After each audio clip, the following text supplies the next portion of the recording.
Hello, good morning সবাইকে। তোমরা কেমন আছো? ভালো আছো তো? আমি ভালো আছি। তোমরা কেমন আছো সবাই কমেন্টে জানিও। আজকে আমি সকাল সকাল বেরিয়ে পড়েছিলাম উলুবেড়িয়া কালীবাড়ি মন্দিরে পুজো দেওয়ার জন্য। কারণ মা, দিদা, ভাগ্নি এসছে আমার সাথে দেখা করার জন্য। তো সকাল সকাল পুজো দিয়ে আসলাম। অনেক দিন ধরেই ভেবেছিলাম যাব, কিন্তু মা এসছে, দিদুন এসছে বলে তাদের সাথে গিয়ে পুজো দিয়ে আসলাম। সকাল সকাল পুজো দেওয়া হয়ে গেল, চারিদিকটা সবাইকে ঘুরিয়ে নিলাম। ঘুরিয়ে নেওয়ার পর মা কিছু কেনাকাটা করতে গেল।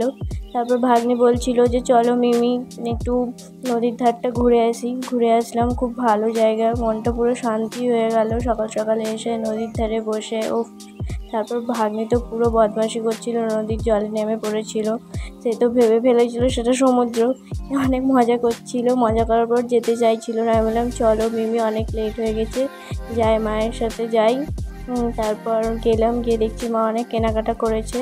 কেনাকাটা করার পর তোমাদের শুধু ভিডিওটা ভালো লাগে অবশ্যই লাইক কমেন্ট করো। আর অনেক ধন্যবাদ, অনেক অনেক ধন্যবাদ এতটা সাপোর্ট করার জন্য। আর তোমরা ভালো থেকো, আর বাই, টাটা।